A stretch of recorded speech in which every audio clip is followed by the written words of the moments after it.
Good morning, everyone. Thanks for being here. I'm Dan Jackson. I am the founder and CEO of Jackson Advisory Management. We're based in Washington, D.C. Don't hold that against me. We're going through some interesting times in terms of uncertainty and anxiety and change in D.C. and of course, across the country. I want to take a couple of minutes here and just chat about my perspective on this topic.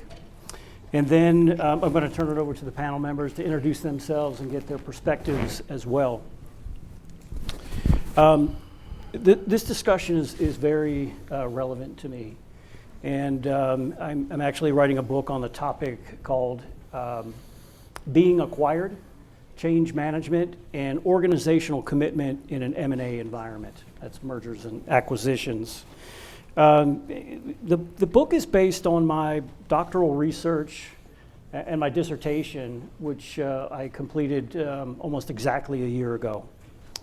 And what motivated me to undertake the doctoral research was 30 plus years in management consulting and being part of 10, 13 or so M&As. And so I decided that I really wanted to take this terminal degree journey at this point during COVID because there was some idle time and I thought I'd put it to good use. I think thinking back on it, I really, my adaptive strategies for how the change affected me was really based on a few things. And one of them was my role and my responsibilities in the corporation at the time. And then another was my relationships, interactions with leadership in the company. And then what I perceived to be real potential impacts on my personal life. So how I reacted to those changes that accompany the MA really depended on where I was in my life. So the research that I did was really an extension of my personal experiences. I wanted to see and hear what other practitioners, management consultants, how they reacted to M&As in their professional lives and their careers. I wanted to understand how they perceived the changes and what they did about it.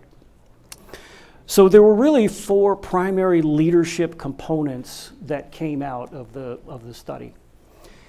One of them was leadership actions and inactions, what leaders did and didn't do, what they said and what they didn't say. Another component was cultural changes. And culture means different things to different people. Organizational culture could be a workspace, or it could be benefits, or it could be life balance, work-life balance. The third thing was communications gaps and communication gaffes that leaders made. And the fourth thing was relationships, working relationships and reporting relationships. So one of the other things that came out was the use of change management frameworks. And that's just a strategy and some procedures for managing and implementing the change so that there's a smooth transition across the organization. I asked the participants in my study if a change management framework was used, and none of them could identify a change management framework. But 70% of them said that if one had been used, they thought it would have helped with all those distractions, the anxiety, the angst, the uncertainties of change. And so that's really important because one of the key findings of my study was that 54% of these acquired management consultants, 54% resigned from the company within a year of the M&A announcement. And so if you think about the revenue that's associated with each person, in my particular business, it's about $250,000 per year. It's a lot of lost revenue. It's going to be a lot of time finding people and costly to find people, and then to get them trained up. So with that, I'd like for the panelists to introduce themselves and give us their perspective on leading. Please, ladies first. Beth, you want to start? Sure. Good morning, everybody. It's nice to be here, and it's kind of exciting to be in Vegas with everyone sharing some ideas. So I am an executive and leadership coach. I specialize in the human experience of leadership. And if you think of that for a minute, no matter what level you're on, you have a leader or you have had a leader, and what was it like to be led by that person? What were those challenges? And I coach people in those situations, but also I coach senior leaders and C-suite employees, and they have the challenge of being led when they're, of leading when they're at the top. So what's that like for them? What are the challenges on that side of the equation? My background is in law and psychology, so I'm an attorney. I used to be a prosecutor, and I have a master's in psychology, and I did my work on family crisis, trauma, that sort of thing. And then I was a lobbyist in Massachusetts for a while. I only worked on the state level. And then I became an executive coach because it kind of pulled everything together. So in this few minutes, I want to give you 3 takeaways on what people can do, some practices, and some things to remember when you're facing disruption. The first, well, I'll tell you the 3. There's mindfulness, there's mattering, and self-awareness. First on mindfulness. It was mentioned in the other panel, the one, not the one right before us, but the first one. The idea of mindfulness is that you own your brain, you own your lungs, you own your heart, and there are 3 intelligences in our body. They have found the same neurons, the same type of neurons in your brain, in your heart, and in your gut. So when you say, I have this gut instinct, or you feel something, it's intelligence. It's not verbal, but you get more information they have measured going upward this way to our brains than going from our brains down. And that is a perception you get. It's kind of an energetic perception. So let's say you're in a situation and you're triggered. Your heart's beating really fast. You may not realize it, but your breathing is shallow. And that triggers your primitive brain to say there's danger. Your prefrontal cortex, where your reason shuts down because you have to run, fight, flight, fright. And there's also another one called befriend. And that explains why some people in moments of fear and tension will identify with an aggressor and make friends with that person, follow that person, because they feel if you see me as an us, you won't hurt me. So these are all survival techniques that we all have mastered or we wouldn't be here. But we're human. And so when you feel triggered, the first thing you should do is notice it. Separate yourself from you've given one automobile to make it through this life. Separate yourself from your body. Say, ooh, I'm noticing I feel something. And breathe. Deeply, slowly. You have to breathe. So you may as well do it with intention. When you notice you don't feel comfortable, breathing deeply slows your heart rate. It also tells your brain it's safe. Now, it's safe from a saber-toothed tiger. It may not be safe for your reputation, things like that, but still, you will survive whatever it is that's bothering you. So mindfulness is the key to becoming centered, to becoming calm, to regaining curiosity and creativity. So that would be number 1 as a strategy. Number two, there is research going on about mattering. Mattering is different from meaning. It's different from passion. It's different from purpose. One of my least favorite questions is, what's your purpose? I don't know. I'm just doing the best I can at what I do. But my purpose of life, I'd like to know, but I don't. So it doesn't, what this mattering does is it doesn't matter if you have a purpose. Not everyone has a purpose. But if you think about a baby being born, it will not survive if it doesn't matter to somebody. You have to matter, and that is somehow wired into us. How can you, as leaders, help the people in your organizations feel like they matter? You can't make their job mean anything to them. You can't make them passionate, but you can make them feel like they matter. And when they feel like they matter, happiness goes up, productivity goes up, resilience goes up, and they've measured it at about 35%, however they measure it.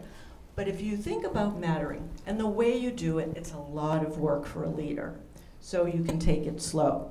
Mattering is literally knowing your employees and sort of creating a map. How many people in different silos do they speak with? They interact with that person in that department, and that person in that department. What is important about their role? And take the time as a leader to sit down with them and tell them that, but not at a performance review, because it's supposed to be judgment-free. You're simply telling them why they matter, and that goes a long way. So that's one way to help people deal with their anxiety. And then finally, another skill on self-awareness.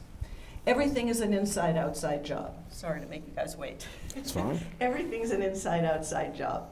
A leader has to know what their leadership ecosystem is. What's going on in me?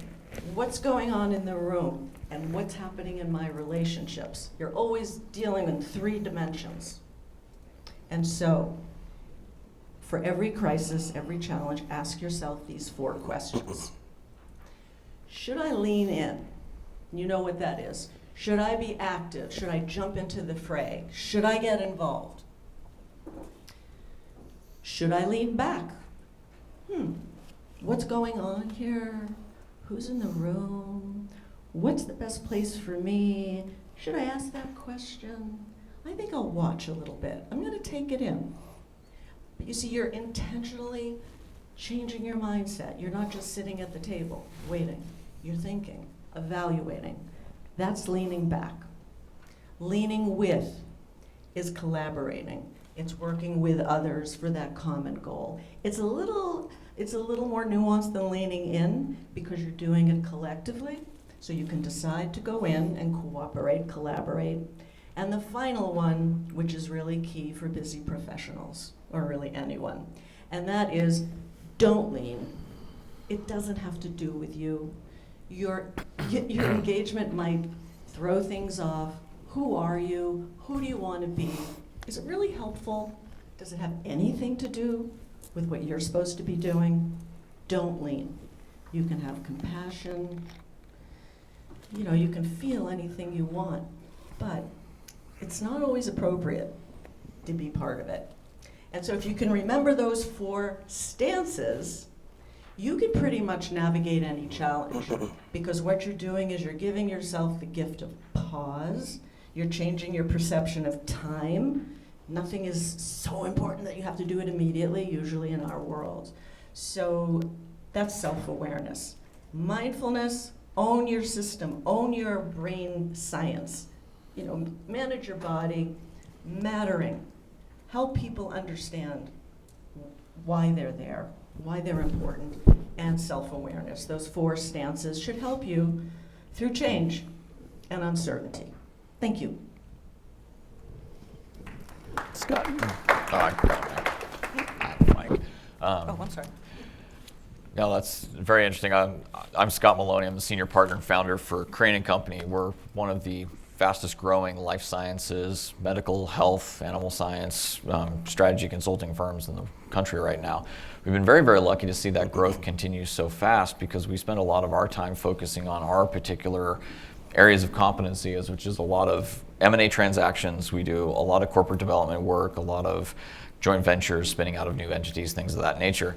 But it's been an interesting ride because we have a very unusual take, I think, when it comes to those kind of hyper dynamic, high change environments that come with a lot of uncertainty. And we really eschew kind of the typical problem solving idea around that something's coming at you fast, you must respond in kind and keep moving quickly and things of that nature.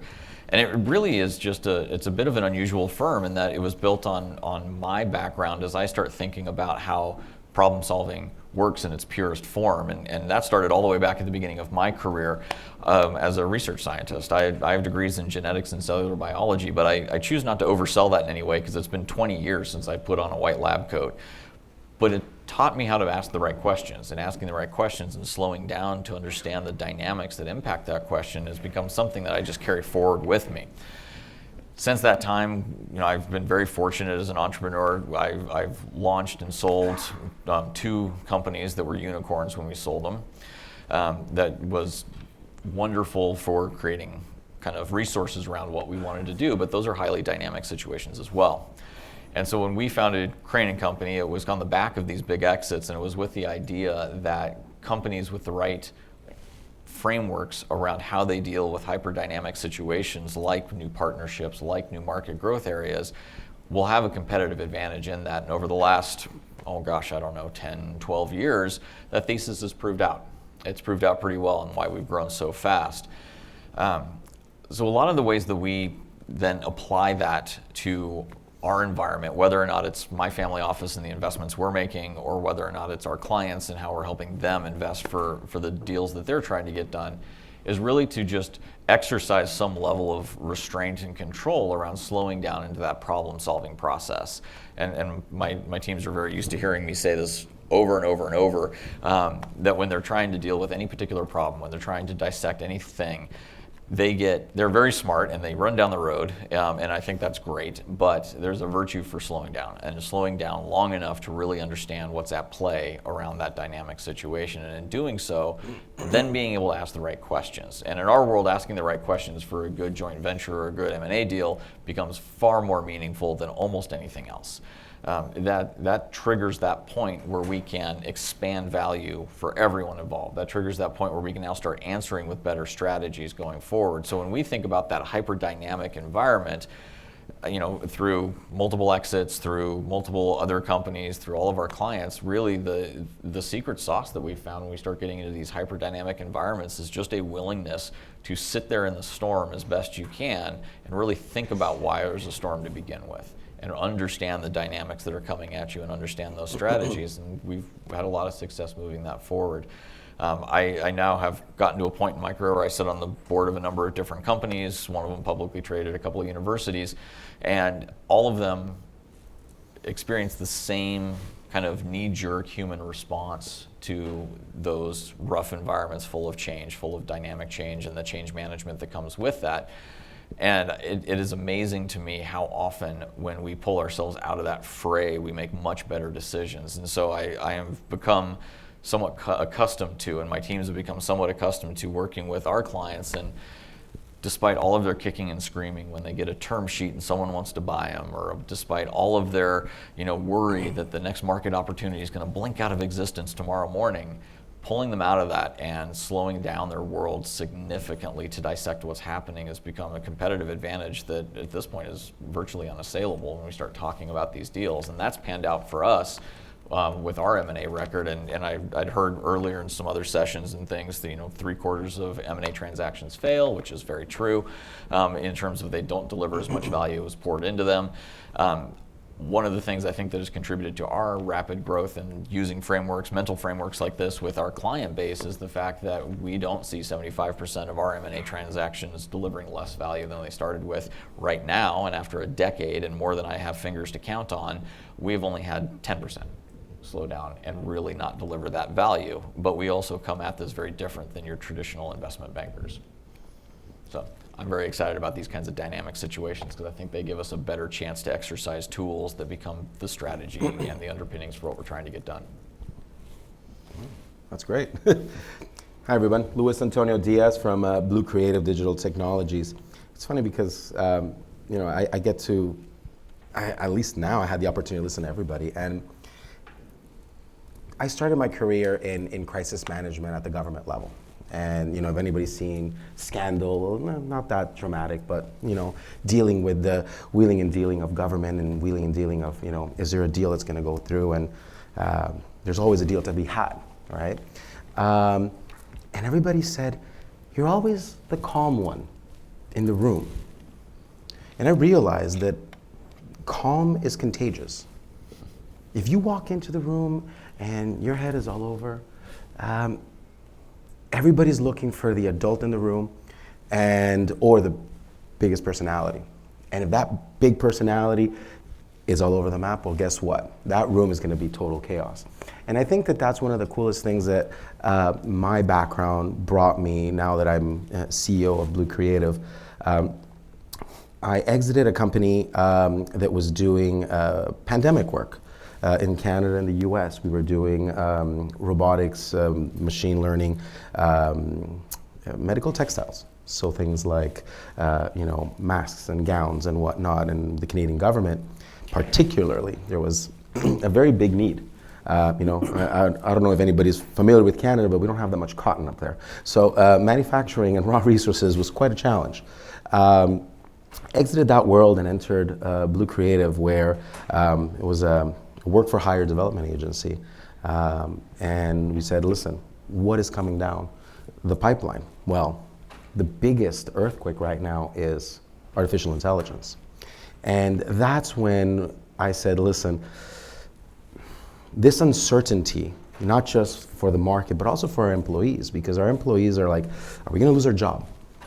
Is AI going to replace me? Is my graphic designer not going to have a job tomorrow because AI can do everything? And can I code now with AI? So what's going to happen with my developers?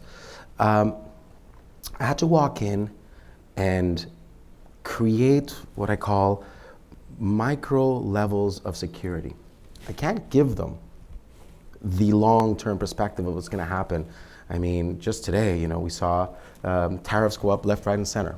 So I don't have a crystal ball, but if any of you do, let me know. I'm willing to invest in a crystal ball. But what I can do is give micro levels of structure and certainty to my staff in order for them to be able to, for lack of a better word, play ball.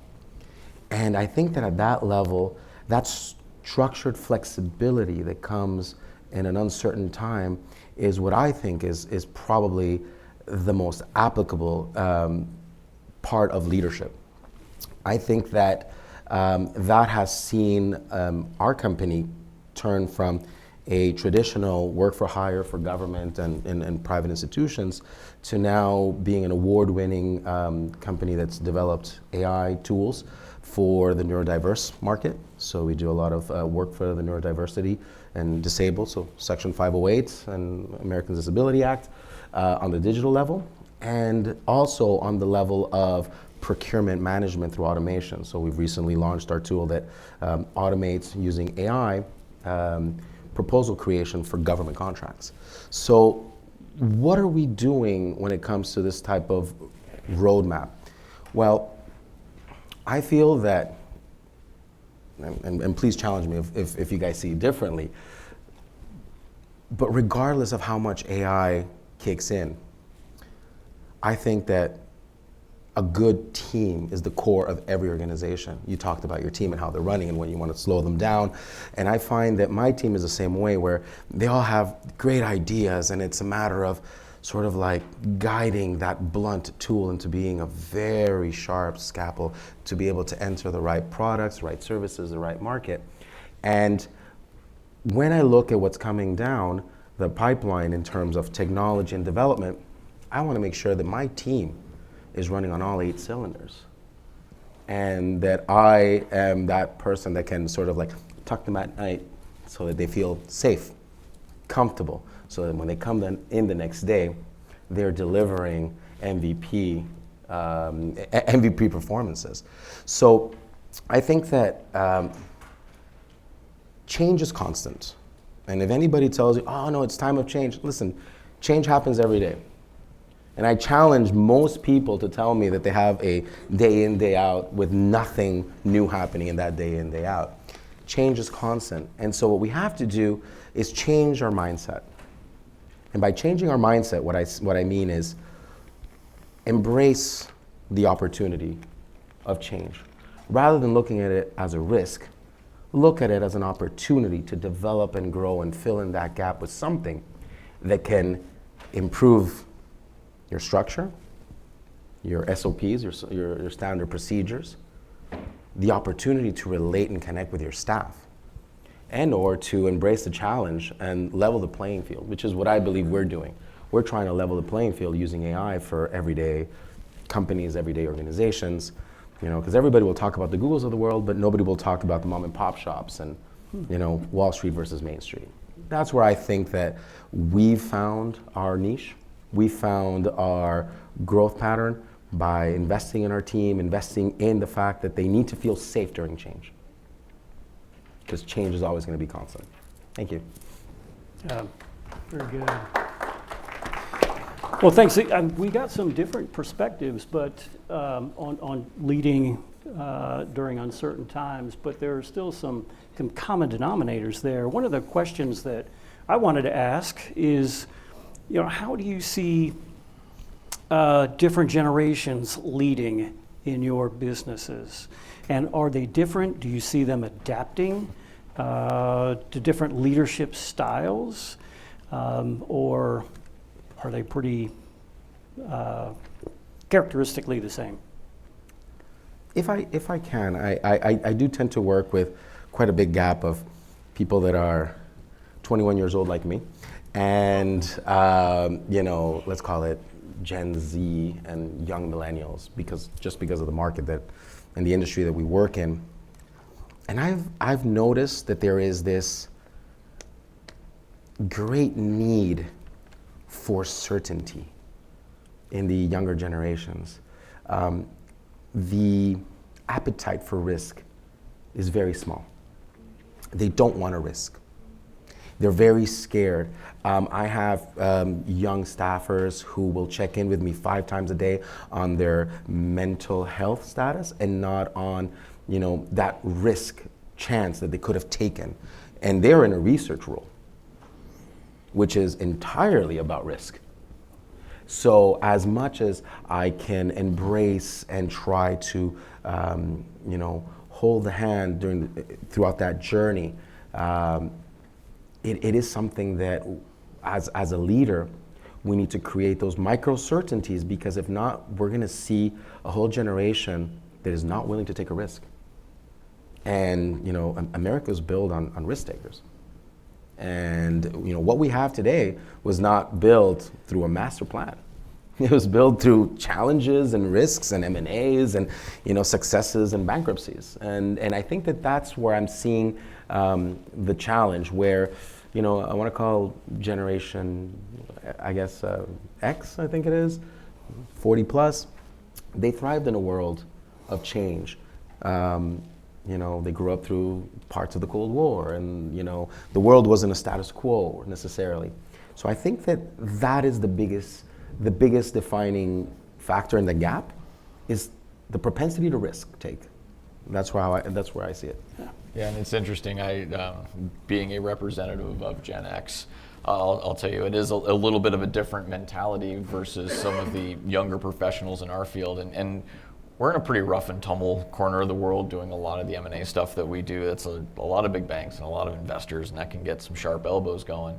And what I've found is, as you get closer to my generation, and haven't been done this for the 20 years or so that we've been doing this, I have no problem running headlong into a wall. I'm going to move it. It'll be fine. And because we make those opportunities happen, they're not sitting there waiting for us to discover them. We force the equation. And so there tends to be a little bit of that attitude along our senior leaders around this idea that the equation does need to be forced, because no two companies are going to magically on Tuesday morning have merged together and no one was paying attention. Somebody did that. Somebody forced that.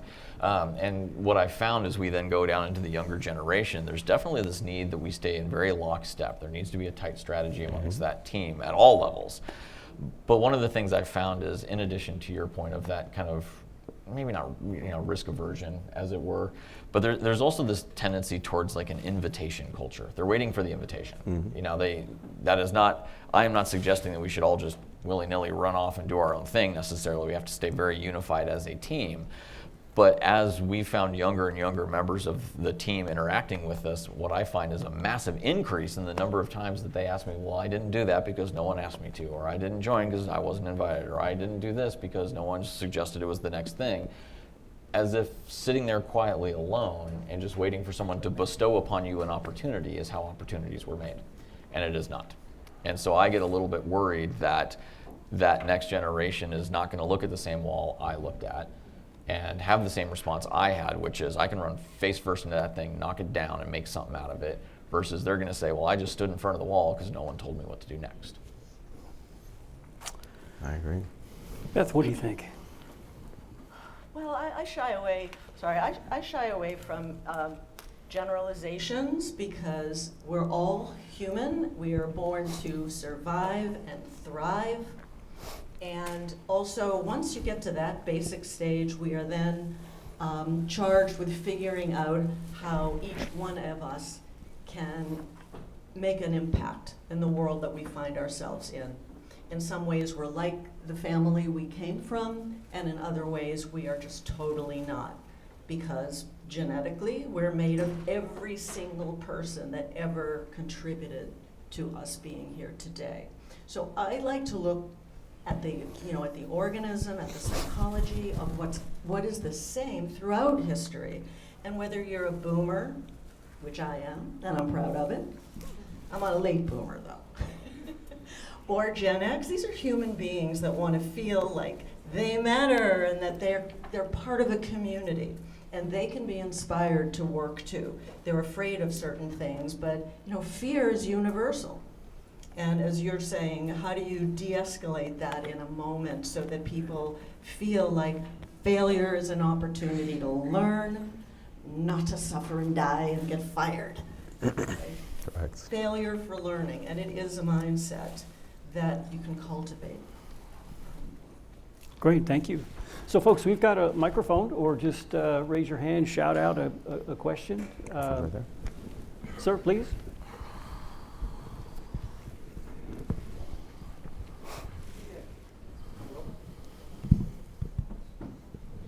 Well, just without the mic. So I just want to make sure, ask a question because you're representative for Gen X and Millennial, right? Early boomer as well. Not necessarily on purpose. I think this just happened. Well, it doesn't matter, but at least we have three generations, right there on a stage. So I was joking about being a Gen Z, by the way. it's okay. But if you believe it, I'll take it. But no, because you're working with the younger generation Correct. of the people, right? So I want to say that because said that they don't take that. They're not anymore risk takers, as for example, compared to the older generations, right? Would you see that potentially that today we have too many regulations, restrictions, being occupied by, will it be in a trouble with the government, with some type of regulations that I go over? Because when you said running on through the wall, yeah, I've done that too, right? Because the only fear I had was not the government, it was my dad. So, because I have to report to him if I do something. So we had that kind of, I would say, liberty to explore and take those risks more, I would say, daily than today's younger generation. So, what's take on that? Yeah, I think certainly for me, I'll speak for myself. As I got older, I became more aware of those regulations. I don't know that they changed my perspective on what we can or can't get done necessarily. I don't worry so much about those regulations and impacting the kinds of deals we can do as much as I do those that look at regulations as immutable. And when we look at any level of rules that we've defined, whether they're for the betterment of us as a community or simply there because they've always been there, I think those are opportunities for a lot of folks to look at that and say, is this the thing we should reinforce? Is it right? Is it just? Is it the good rules that we want to think about, the good regulations that help us out, and we need to reinforce that and build businesses to do that? Or are they the ones that should change and should change as societies change? And I think the differing generations, because you started your question with that, have a tendency to view that a little bit differently. And I mean, I don't know, psychology is not my space, but maybe it comes back to some of those early pieces we come from where, you know, I'm the father of a couple of little ones, and I noticed that I have to work very, very hard not to overparent them because it's in my nature to do that, versus I'm Gen X. I mean, I was raised on hose water and neglect. So I'm real comfortable with the idea that someone's going to leave me alone and I'm going to figure that shit out. And I think that's just a kind of attitude adjustment that we're looking for it to kind of be pervasive across all generations, and it's not going to be. And so I don't know that the younger generations are going to struggle more or less with that in particular, so much as they're going to have a different take on it. They're not going to look at that saying, you know, our metaphor that we've now beaten into the ground of running into the wall, they're not going to look at that as the opportunity I do, but they may look at that as a building block to something else that I don't see. You know, it's funny both sides of the conversation here, because I've actually experienced specifically what you're talking about. So I have the blessings that I've been a graduate level professor at McGill University up in Canada. Been about 9 years now, and I teach only graduate students, and I see it there, and then I see it at our company with our younger employees, where I say something like, "This is probably the best roadmap," and I'll get the challenge like, "But who set up this roadmap? Who certified this roadmap? What organization did you contact that ensures that what we're doing is accurate?" And I said, "No, I made the roadmap because we're at a position at our company to be trailblazers in our industry. We're not coming at the tail end of this technology. So we have to create our own roadmap. We have to create our own path." And the face of the 404 error, the blue screen of death, and they're like, "What? But nobody's certified? But I'm sure I can go on Google and find a certification." And I'm like, "Yes, you can probably go and find a bogus certification from somebody who set up a website, wants you to pay them $1,000 and be like, 'Hey, you're now certified to do this.' But that doesn't necessarily mean that it's proper, appropriate, or effective." And I find that that is the challenge that I've encountered, where we may have, at some point, overstructured things, to your point, where now I see it more and more, that pushback. And I'll see it. I'll see things like, for example, the other day somebody came to my office and said, "Hey, did you know that we don't have a WordPress certification?" I'm like, "Well, we've been building, WordPress websites for 20 years at this point. It predates me from joining the company." It's like, "But maybe we should get a certification from WordPress." And they're like, "Does WordPress provide the certification?" "No, WordPress is an open source software." "So who's offering the certification?" "Oh, this random organization who set up a website who said, 'We're going to certify you to be a WordPress developer.'" And I'm like, why would we need to pay them? Makes absolutely no sense. And I think that is a true challenge, and that's where I talk about that flexible leadership and flexible stability, where we need to give that sense of microsecurity so that our teams can play ball with us, I guess. I think for me, it's sort of similar but different. In the research that I conducted, I interviewed a bunch of people. They were men and women. They were boomers. They were Xers or whatever. They had 25 years experience to 2 years experience, senior leaders, shareholders, whatever, a good mix. But it's where that person is in their life, Awesome. that creates the uncertainty and creates the impetus for them to do something or not to do something. And so you kind of never really know what's going on in someone's life, but I think that plays a big role in it as well. I agree. Yeah. Yes, sir. Quick question for the panel. Great discussion so far. I'd like to hear your thoughts on the role that success plays in our ability to adapt to uncertainty and change. I think as leaders in early stage businesses, when we have nothing to lose, risk is a hell of a lot easier. What happens on the other side of success when we have a tendency to get a bit more complacent? We want to play it safe. We're looking for predictability and comfort. So I'd love to hear the group talk about how success plays a factor in uncertainty and navigating change. I can take that. Yeah, to sure. start. You can start, yeah. I'll take the general approach. So Marshall Goldsmith is one of the Uber coaches in the world, and he has a book called What Got You Here Won't Get You There. That's true. And that's really what you're talking about. It's a different experience, different mindset, different requirements getting there to success. So now you're there. It should be, for a while anyway, a judgment-free zone. You made it. I mean, do you know how to, not you, does a company or a leader or a person know how to sit in it and acknowledge, notice that they actually achieved a goal? How has it changed you? So if you're where you want to be, awesome. Then maintain it. Don't feel that you have to grow, right? You have to change, that it's not enough. And I think we get into that autopilot, particularly, on a higher level of work, where it's got to be more, as opposed to expanding your capacity where you are. So that's the horizontal, expand your capacity to get better at what it is you're doing versus something else, something more. If from that new place you find that it makes sense to do more, then create a new goal and go for success. But I think it's the reflexive judgment of never having enough in a sort of a scarcity mentality that stops people from celebrating their success and letting it change them so they can see what the next step is.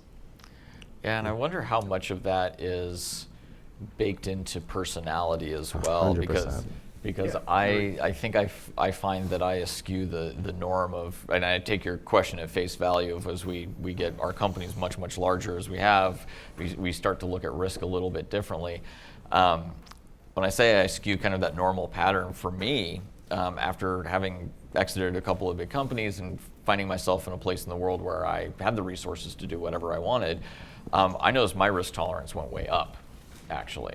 And it was partially because I was starting to build a core competency within myself. And I don't think it was the, more necessarily.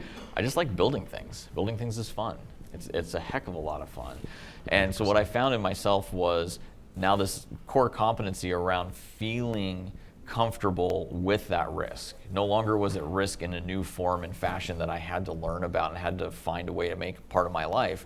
Now it was familiar to me. It was a friend. It was part of what we were doing. The risk was always there, and it's meant to be there, and I knew how to handle it, and I knew how to deal with it, so I could allow it to be bigger. I could allow it to nurture me into much bigger and riskier scenarios. And even though I probably should spend, and I'm sure my wife would like me to spend a little bit more time thinking about dialing back the risk in some of our ventures that we take, the reality is that it's like any other skill set. You get much better at modeling in Excel when you do it a lot. You get much better at figuring out a marketing campaign when you do it a lot. It turns out you get much better at managing risky ventures when you do it a lot. And so that risk, I think my tolerance went way up for that risk, and so did my behavior around some of these endeavors, but so too did the success rate and the consistency with which we were finding value in those endeavors, because it became like anything else you get familiar with by doing. I have a couple of friends that during wine and cheeses, I was born in Montreal, so the French side, so wine and cheese, would ask me, when is it enough, Luis? You work, they call me 7-Eleven, you're always on, and you're always taking messages, and you're always checking your email, and you're always working with your team. When is it enough? When do you get to that point where you said, I've made it? And to your point about attitude, I think that the character of the leaders is what defines the culture of the organization. So I'll give a small example. When I rejoined Blue Creative, there was a tendency to feel that they had made it. They were comfortable in their revenue. They were comfortable in the operations and their clients, and they were becoming the best small, medium, let's call it, web application development agency in the Northeast. And when I stepped in, I said, no, this isn't enough. And there had to be a cultural change. It was painful. I'm not gonna lie. It was very painful. Some people stayed. A lot of people left. But that gap was an opportunity for other people with the same dynamic and the same mentality to come in and say, hey, I've been stuck where I am. I'm joining a new team where they see risk as something appealing. They have an appetite for it.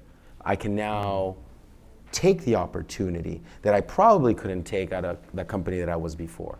And so what I did, one of the first things that I did, it's one of the worst things that I've ever had to do, was walk into a company and look at attrition, firings, and letting go of certain people. But it's because we needed to build a culture that would prepare us to meet this coming massive change. And be able to build a team that, like you said, could break down the wall like the Kool-Aid Man. I couldn't do it with the team that I had at that time.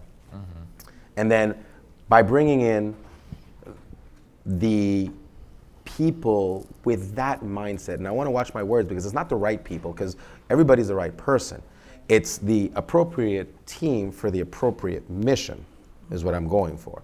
Our mission was to not stay in the Northeast. Our mission was to become North America wide, to become an award-winning agency, to develop technology that is impactful, that impacts everyday employees and lifts them up to meet the challenge of the AI revolution. That's where we came in.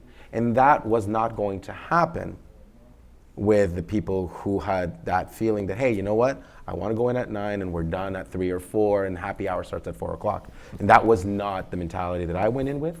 And who knows, maybe one day I'll have that mentality. But at that point, then I may not be the leader for the company I'm currently in. I may be the leader for another company that is at a different stage.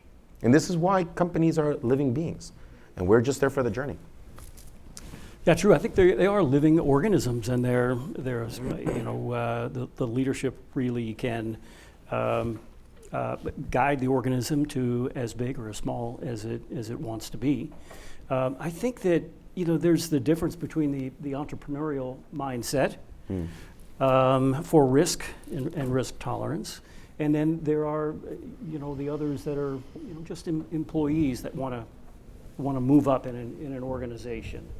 And a lot of times I've seen folks that they work really, really hard to get to a certain level. And then they become risk averse because they don't want to make a mistake. And I think a lot of times that is a mistake to not make a one. Yeah, but I'd like to pull that back a little bit too. I mean, the idea around that is it's a mistake, but from a certain point of view. From their standpoint, if everyone was as risk tolerant as I was, and if everyone was trying this, it would be fucking insufferable. I mean, it just really would. Yeah. And because I don't pretend that my way is the right way; it's just right for me. And Exactly. So I try to be really comfortable with my teams that when I have an individual that's found a niche that they just revel in and they are incredibly talented at, and that's where they want to be, that's a win. That's a win. And it's no different in any way, shape, or form than I found my niche. Mine just looks different than theirs. Some other questions? Luis, this is for you. I like what you said about teams, and I hear what you're saying about risk tolerance and aversion based on generations. I totally get that. I see it with Gen Z, I see it with the millennials, I see it with the boomers, I see it with Gen X. And I wanted to hear from you what you thought about how you make it safe, how do you make safe spaces for your team to fail? Because you're not going to put something into production, or you're not going to pull the trigger on making it final until you've tried something out. True. And, I want to get your thoughts on how do you build a team's confidence in creating safe spaces where they can fail fast, and then find something that really works, gets their confidence up, and then put it into production. Thank you for that question, because that's a very unique question. When I joined the team at Blue, one of the one of the biggest mindset changes I had to do with the team was sit down and ask my team, okay, this was, let's call it our sprint. What went wrong? And everybody tiptoed around what went wrong to tell me what went right. And I said, and I would essentially cut them off. And I'd be like, no, I don't want to hear it. I want to know what happened, what went wrong. And I had to implement reporting protocols so that I could find out what went wrong. And I would get a blank page from the majority of people. And I find that this is rooted in school, where we're looking at, how many wrong questions that you get in a test, and that's a bad thing, a big red mark. Versus what I wanted to know was, what were the learning opportunities out of these mistakes? And I had to really coach my team to tell them, hey guys, until we deliver the final product, everything that we're doing here is research and development. I need to know what went wrong. And your job is more in danger if you don't give me what went wrong than what went right. Because out of 10 opportunities, 1 went right, 9 went wrong. I need to know what those 9 were, so I can build a process. I can build a protocol around it. I can make it a teachable moment, but not a teachable moment to the team as, it's me as a leader that has to learn. Because then I have to adapt the roadmap that I am building for whatever tool, whatever application, particularly in AI. And so I think that it was a mindset shift that I had to do with a lot of the staff, and celebrate their failures for them to understand, hey, he's not out to, dock us points and get us fired if, we're failing. If anything, there's value to it. And the reality is, from a financial point of view as well, if you're a development company in technology and you're in research and development, you're getting credits for all your failures anyways. But that's something that people don't understand. And so what we're trying to achieve is that level of comfort where we report the failures without impacting the performance and the drive for success of the team. So think of it almost as counting how many misses in a basketball game versus how many, free throws. Because now you know what the gap is. But what you want to do is you want to look at the gain versus the gap. And I think that I read a book called "It's Not the Gap, It's the Gain," and that put it into perspective. And I think that that's where shifting that mindset on certain team members, and I'm going to be honest, this was way easier sell on the younger generations than it was on the older generations for some reason. The older generations it was a pride thing. It was a no, I'm really good at what I do, and I said I'm sure you are, and that's why you're part of this team. But I just need to know what went wrong. And that, I think, was the challenge. It was slow. I don't think I have a science for it yet, but I think that by inculcating that safe space of saying, hey, what went wrong? How can we build it? It's an open forum, and I am definitely not the smartest person in this room, so I need y'all to tell me what your opinion is, what's happening, so that we can adapt a roadmap, was a start. And I think that I'll end it by saying, a lot of my staff had that sort of aversion to tell me, and I said, guys, if I am the smartest person in this room, everybody's getting fired because I'm in the wrong room. And that really changed everybody's mentality real fast. Thank you for your question. Sure, yeah. First of all, let's just go in a minute, your 30-second summary, about leading and adapting to change. Okay. There's so many different topics that have come up. Life and success is about the law of subtraction. That's why failing is so important. When you get a menu, you know what you don't want. And then you break it down, like, oh, here are these 5, maybe 3 things that I might want. Do I want cauliflower? Do I want sweet potato? So it's the low-hanging fruit to get rid of in failure, and you're searching for the way to success. And from where I'm coming from, the way to do that is to manage your equipment, manage your vehicle, learn how to de-escalate, open up your brilliance that's in your prefrontal cortex, listen, pay attention to the information that your body is giving you, and restore intention. Just restore intention and pace. You're already successful. The people you work with are already successful. It's not an accident they're there. And your goal is to make sure they understand that they have that skill and to calm down so that it can be expressed. Mindfulness, mattering, and self-awareness. Lean in, lean back, lean with, don't lean. That's my summary. Yeah, one of the words that we didn't actually use very much given this topic is resilience, in terms of how we think about ourselves and how we respond to that environment. And I'm a little surprised because it's usually a pretty key component of this kind of hyper dynamic change and how do you live through things that are difficult to work on. And I think it's worthy of bringing up because those are the kinds of skill sets that really differentiate long duration professionals from those that have to move over and over and over again to keep finding where they need to be. And I think about my firm in particular. I mean, we do some very risky stuff, always very good stuff, but it's high venture bets. It's lots of acquisitions and stuff like that. It's pretty risky. So 2 things are true on my team, both of which are necessary for our ability to survive. And that is, on my team, you'll become rich. And on my team, at some point, metaphorically, you're going to get punched in the face.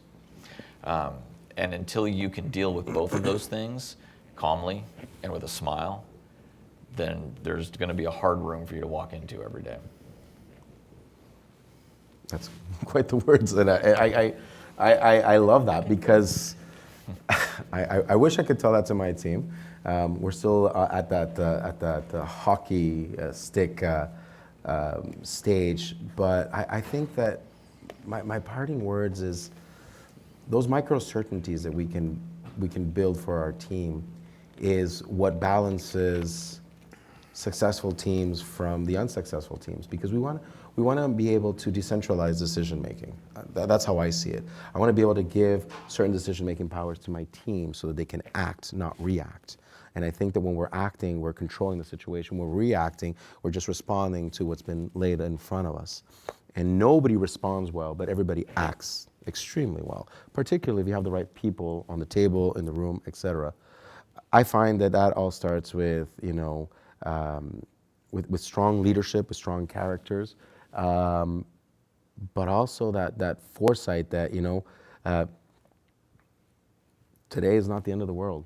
You live another day, right? Yeah, that's it. Very good. So thank you all for being here. Thanks for your attention. Thanks for the questions. Please join me in a round of applause for the panelists.